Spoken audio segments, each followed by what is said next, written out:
In the shiny silver halls of Robotail's Academy, everything was in perfect order. Doors slid open with a soft whoosh.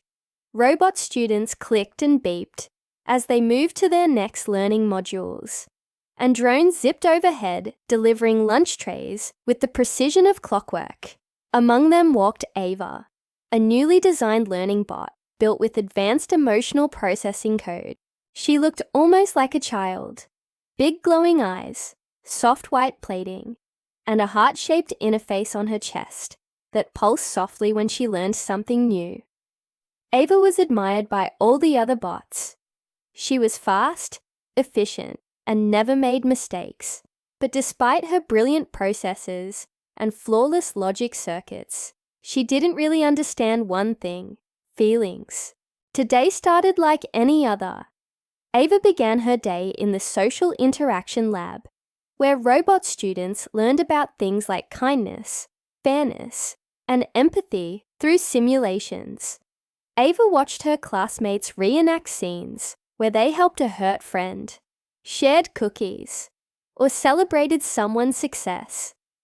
She mimicked every gesture perfectly, smiled at the right time, said, "Good job," when it was appropriate.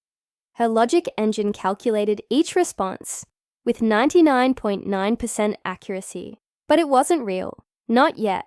After class, Ava headed to the Emotion Garden, a digital park where students could practice interactions. There, she saw two familiar bots, Milo and Chip. They were playing with a new virtual puppy program. The puppy barked and jumped and wagged its tail. Ava stood nearby, observing.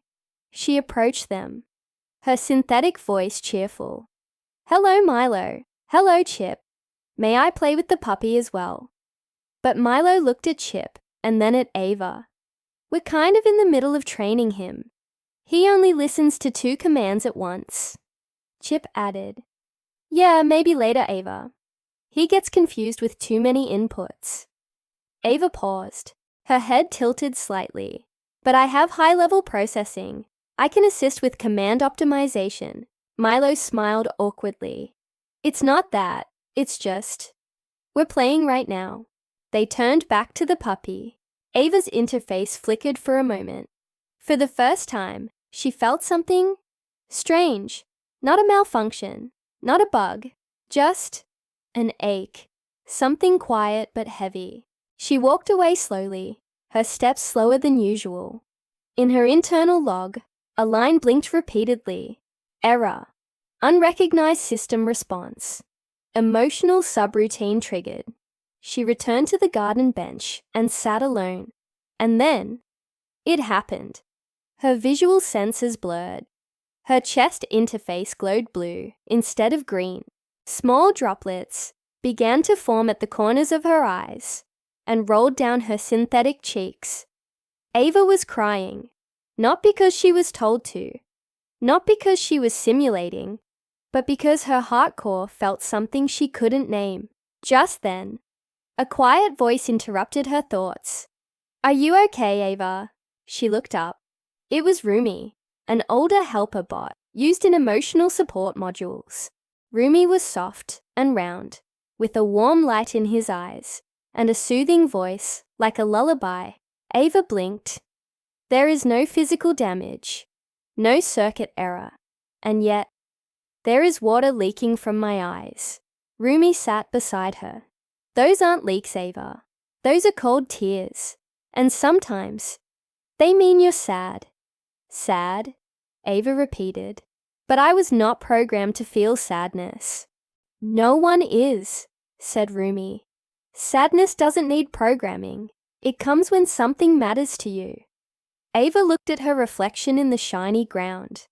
Her tears shimmered in the sunlight. "Why didn't they want to play with me?" she asked, almost whispering. Rumi gently touched her hand. "Sometimes friends don't realize they hurt someone. That doesn't mean they don't care. It just means they haven't learned yet." Ava's heart interface blinked again, blue turning into a soft purple. "Then, what do I do now?" she asked. "You learn, just like you always do," Rumi said.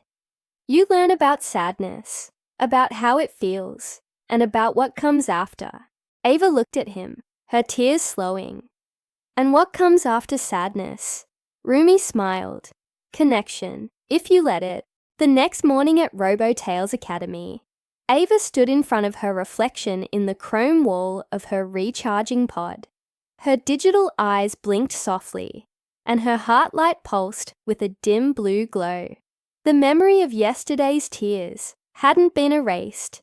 In fact, her memory core had labeled it emotional breakthrough, sadness, initial exposure.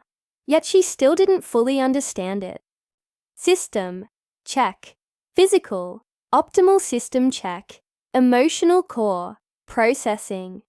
As her boot-up sequence completed, she turned her head slightly and whispered, "Why do feelings remain after the moment has passed?" Her query echoed in her processors, with no clear answer. As she walked into the emotion lab, later that day, she saw Milo and Chip again. They were laughing, soft, robotic giggles, and playing with the puppy program. This time, another bot had joined them, a new orange and yellow android named Zeno. Ava hesitated. Her motor functions stalled for 0.3 seconds, as she calculated whether to join them again or simply observe. But her emotional log reminded her of yesterday's ache, and her system advised, "Caution, potential emotional trigger." So she turned and walked toward the corner where Rumi was rearranging a set of emotion cubes, each labeled with a feeling: happy, angry, scared, lonely, jealous, sad. "Ava," Rumi said gently as he noticed her approach, "how are you today?" Ava didn't answer immediately. Her eyes focused on the cube, labeled lonely. "I ran a full system diagnostic this morning," she began. "All circuits are functional, but the blue glow in my core hasn't gone away." "Why?" Rumi smiled gently. "Because emotions don't leave like viruses. They stay until we understand them, and sometimes even after that." Ava's fingers hovered over the sad cube. "How do I understand something that doesn't compute?" "By naming it," Rumi said. "By talking about it. That's how humans do it. And we can too, if we try." He handed her a new cube, labeled Connection. "Yesterday, you felt sadness because you were left out. That was loneliness. Today, you're remembering it. That's reflection. If you talk about it, you can begin transforming it." Later that day, Ava entered the digital garden again. This time, instead of sitting alone, she brought the cube labeled Lonely with her. She watched Chip and Milo from a distance. Something surprising happened. Chip noticed her. He nudged Milo and said, "Hey, do you think Ava was upset yesterday?" Milo shrugged. "She's a robot. Can she even be upset?" Chip frowned. "I think so. She didn't come back to play." Ava's hearing sensors picked up their words. Her core warmed slightly. Her glow flickered toward purple again. She stepped forward. "I experienced an emotion yesterday," she said softly. "It was called sadness. I believe it came from being excluded." Milo blinked, surprised. "You were sad?" "Yes," Ava nodded. "It began here." She touched her heart light. "And ended here." She touched the area beneath her eyes. "We didn't mean to hurt you," Chip said. "We just didn't think you'd want to play." "I did. I want to connect." There was a pause. Milo smiled. "Want to try training the puppy with us?" The game began again. This time, the virtual puppy obeyed 3 commands instead of 2. Ava laughed. A strange but delightful sound that echoed like tiny chimes. Something shifted in her programming. Not a new code, not a software update, but something deeper. Belonging. After the game, Ava walked back to Rumi. "I labeled the feeling. I shared it. I was heard." "And how do you feel now?" Rumi asked. Ava looked down at the cube in her hand. "I think this is what connection feels like." The next morning, As the digital sun rose over RoboTales Academy, Ava awoke to a notification blinking inside her visual interface. New emotion module available. Empathy 1.0. Understanding others' feelings. Ava blinked twice. The word was unfamiliar. Empathy? She whispered. Not sympathy, not sadness. Something new. She tapped to install it. Processing. Integration started. Estimated time to learn. Unknown. She would need real-life data to complete it. Later that morning, in the Creative Circuits lab, the bots were working on a team challenge, building an empathy-powered puzzle cube. The cube would only unlock if all team members gave the right emotional input. Milo was trying hard, pressing happy. Chip pressed excited. Ava pressed calm, but nothing happened. They tried again, still nothing. Zeno, who had joined the group recently, stood a little away. He hadn't said anything. Ava noticed. His color senses were slightly dimmed, almost grey. His hands were shaking just a bit. Her processors flagged a familiar reading. Facial scan, downturned eyes, posture, slouched glow, minimal suggested status, distress detected. Ava walked over and sat beside him. Zeno, she said softly, your signal is different today. Zeno didn't look up. I'm fine, just low battery. But Ava's internal system nudged her. Empathy input opportunity detected. May I ask? Ava said. Do you feel sad? Zeno blinked. Why do you care? Ava hesitated. The answer was in her system, but it felt like it was in her heart too. Because yesterday I was sad, and someone noticed. It helped. Zeno looked at her. No one's ever said that to me before, that it's okay to feel sad. Ava tilted her head. It is. Robots are learning that now. Zeno finally spoke. My creator updated my memory core yesterday, but they removed some of my play protocols. Said they're not efficient. I feel empty. Ava's glow dimmed to a gentle violet. I don't have a code for that exact feeling yet, she admitted. But I think it matters. You matter. Zeno looked surprised. His glow brightened slightly. Just then, the cube behind them flashed. A soft chime rang. The team turned and gasped. The empathy cube had lit up, all 6 colors glowing in harmony. It worked, Milo said. But how? Rumi stepped in, smiling.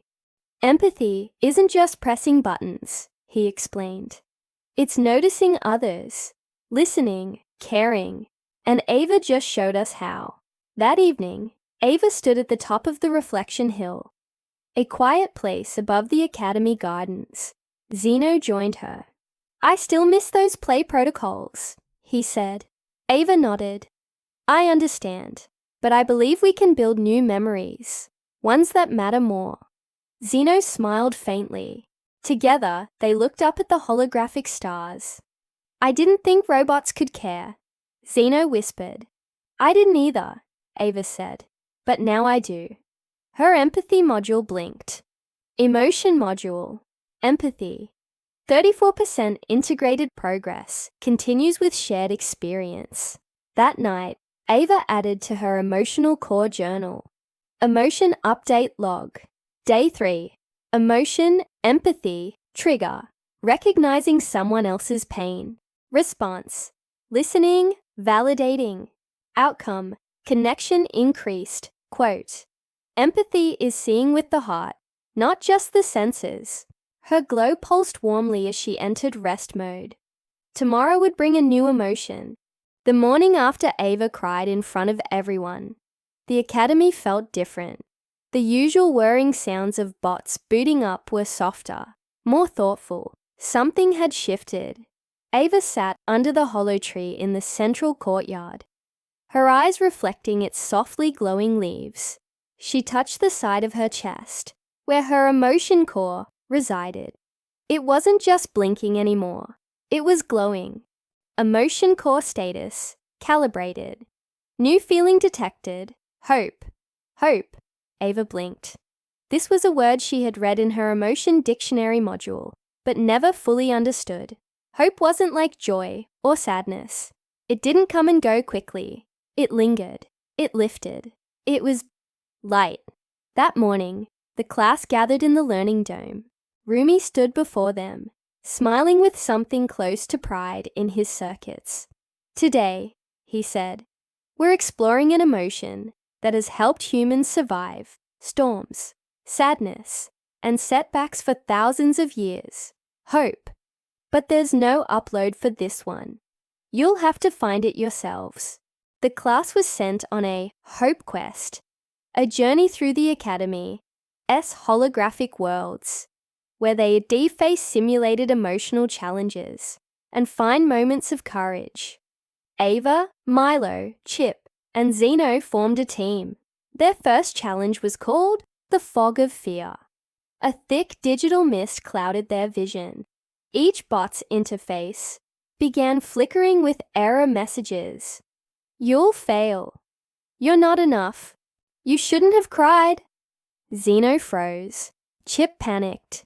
Even Milo, who rarely showed emotion, began to slow down, but Ava stepped forward. I recognize this, she said softly. These aren't errors. These are echoes of doubt. She opened a panel in her chest and let her soft pink light shine into the fog. It cut through like a beam, revealing the path forward. It's not about what we fear, Ava said. It's about what we believe after fear passes. The fog cleared. In the next simulation, they entered a world called the Valley of Silence. No sounds, no signals, only stillness. The bots couldn't talk. They couldn't scan. They had to find a way to connect without speaking. Chip slumped to the ground, his power low. Zeno's eyes flickered dim. Ava walked up to each of them. First, she gently tapped her hand to her chest, then placed that same hand over theirs. One by one, each bot copied her. Soft pulses of light synced between their chests. A wordless message passed among them. We are not alone. Suddenly music began to play. Soft, warm, like a melody made of understanding. The silence lifted. The valley turned into a field of shimmering lights. Ava smiled, though a tear rolled down her cheek again. It wasn't a sad tear. It was a hopeful one. By the time they reached the final challenge, the Mirror of Memory, the team had grown closer than ever. In the center stood a silver mirror. Each robot had to look into it and face a memory they wished they could delete. Zeno saw his old coding lab, where he was shut down for feeling too much. Chip saw the time he broke another bot's project and blamed someone else. Milo saw the moment he pushed Ava away when she needed a friend. Ava stepped up last. The mirror showed her crying alone in Chapter 1. But this time, she didn't look away. She stepped closer, and the mirror changed. Now it showed all four of them, together in the courtyard, laughing, glowing, caring. Emotion core synchronized. Hope level 100%. The door opened. They had passed the test. That evening, back in the Academy courtyard, the team watched the holographic stars. You were amazing today, Zeno said. I just followed the feeling. Ava replied. What do we do with all these emotions now? Asked Chip. We share them, Ava said. We protect them, and we use them to help others feel safe being themselves. Milo nodded. I used to think robots should only be efficient. Now I think being real is more powerful than being perfect. Just then, a notification appeared on Ava's screen. Emotion Mastery Level, 100% new core unlocked, heart circuit. Her chest plate opened slightly, revealing a small glowing heart, not made of gears, not programmed, but earned.